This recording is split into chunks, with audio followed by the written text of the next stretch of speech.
Bonjour les amis, j'espère que vous allez tous très bien. Très content de vous retrouver pour cette nouvelle vidéo dans laquelle on va revenir sur la remontada exceptionnelle du Barça contre le Celta Vigo hier.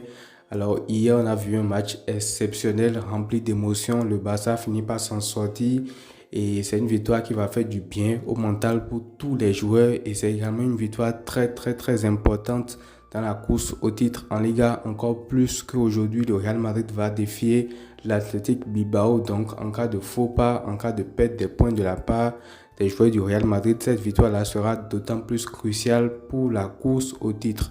Donc j'avais envie de revenir en vidéo sur les différentes raisons qui ont qui ont amené ce Barça à réaliser cet exploit-là, tout simplement. Donc avant d'aller plus loin, n'hésitez pas à liker la vidéo, à vous abonner si ce n'est pas encore fait.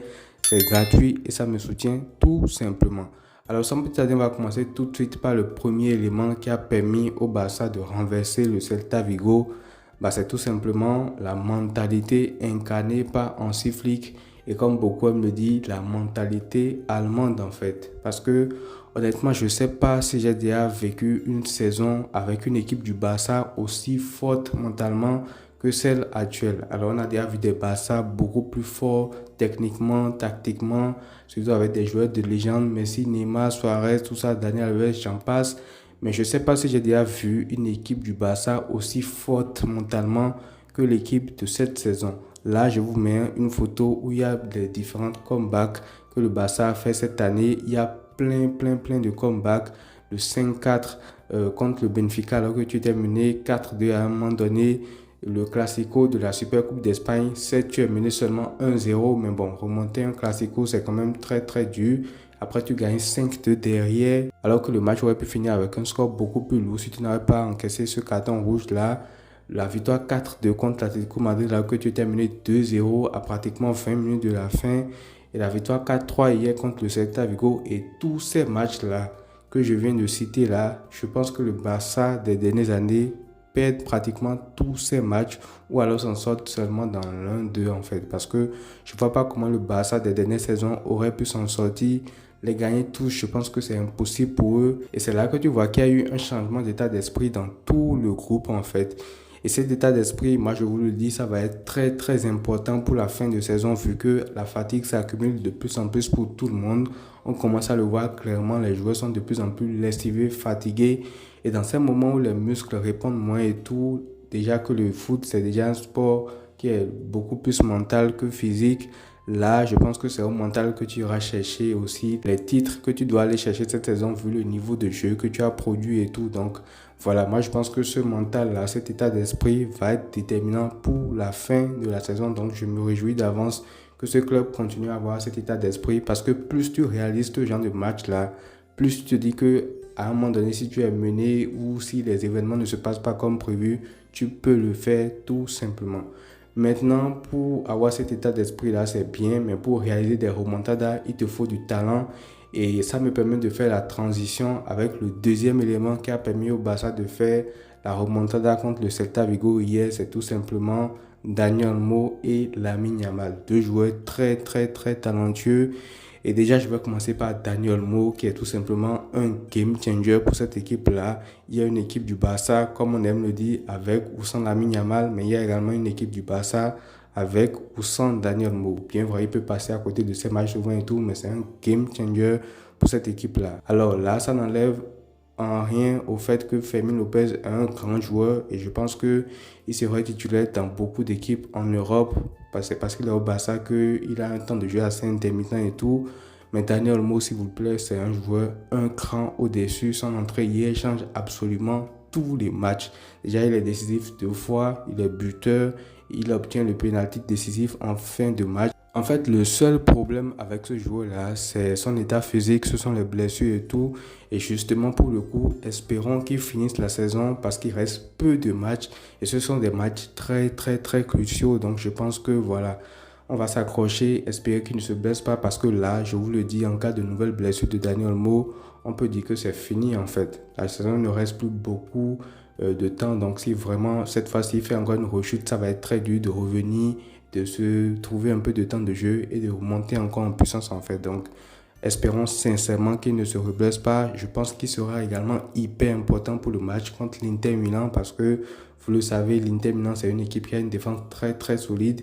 Et pour trouver des espaces dans une forêt de gens comme ça et tout, tactiquement, Daniel Olmo, c'est un game changer. Donc, j'ai hâte de voir ce qu'il va faire contre l'Inter Milan. Et voilà, ça reste un game changer pour cette équipe-là. Et Lamine Yamal, moi, je ne vais pas trop discourir sur lui parce que dire qu'on n'a pas déjà dit de cet enfant-là, pas besoin d'en faire des tonnes. On voit clairement que c'est le mec qui crée des choses à partir de rien dans cette équipe et qui bonifie ses coéquipiers. Ça aussi, c'est très, très important parce qu'après sa rentrée et après la rentrée de Daniel Olmo, Rafinha s'est transformé, il est devenu meilleur. Et c'est aussi à ça qu'on reconnaît les grands joueurs en fait. Un joueur qui est capable de bonifier ses coéquipiers tout simplement. On passe maintenant au troisième élément qui a permis au Barça de faire la remontada hier contre le Celta Vigo. C'est tout simplement Monsieur le Shark Ferran Torres en fait. Cette saison, il en est à 10 buts en Liga en étant remplaçant. Je ne sais pas si on se rend compte de la folie, le ratio qu'il faut avoir en tant que remplaçant pour marquer 10 buts en Liga, c'est insensé. Il y a des joueurs titulaires qui peut-être ne marquent même pas autant en championnat. Donc, je profite également pour faire le parallèle avec Lewandowski qui s'est blessé. Hier, pour l'instant, on ne sait pas encore exactement combien de temps il sera absent. Alors, il y a des rumeurs qui sont sorties 2 à 3 semaines pour l'instant, mais ce ne sont que des rumeurs. On va attendre les informations officielles, mais si ces rumeurs se confirment et que Lewandowski devrait être absent 2 à 3 semaines, je pense que Ferran Torres va devoir le suppléer ou alors Olmo va devoir jouer en faux neuf souvent, mais le titulaire poste pour poste de Lewandowski, c'est tout simplement Monsieur Ferran Torres. Et c'est fou de se dire ça en fait, parce que l'année passée, si on avait dit que Ferran Torres serait le remplaçant de Lewandowski, surtout pour le match capitaux qui arrive, je pense qu'on aurait tous crié au scandale. Mais actuellement, compter sur Ferran Torres pour être titulaire dans une finale de Coupe du Roi contre le Real Madrid ou alors dans une double confrontation contre l'Inter Milan, c'est possible en fait. Parce que quand tu vois le niveau actuel du joueur, tu te dis qu'il peut déplacer des montagnes. Le but qu'il marque hier, c'est tout simplement un but à la confiance, c'est un but à la Messi, où il reçoit un ballon, il fait un contrôle orienté, il conduit parfaitement le ballon et il met un tir croisé tout en finesse avec de la puissance aussi en fait. Donc franchement, il dégage une confiance, je ne sais pas d'où ça vient et tout. Alors ça vient aussi de ses bonnes entrées, de ses bonnes performances, des buts qu'il marque et tout. Mais je pense que s'il y a bien un moment où on peut compter sur Ferran Torres pour être également important pour cette équipe-là en cette fin de saison contre l'Inter, contre le Real et tout, je pense que c'est maintenant avec la confiance qu'il dégage et on va espérer que voilà, il soit vraiment au niveau contre ce genre d'équipe-là parce que pour l'instant, on n'arrive pas à se le dire, mais avec la confiance qu'il a, je pense qu'on peut vraiment lui faire confiance pour cette fin de saison-là. On passe maintenant au dernier élément que j'ai retenu de la rencontre d'hier. Ça, c'est pas vraiment un élément qui a permis au Barça de faire de la remontada, mais c'est un élément que j'ai retenu du match d'hier. C'est tout simplement Monsieur Gérard Martin. Alors, je fais ce point pas pour lui tomber dessus, c'est plus général. Vous allez comprendre lorsque je vais développer.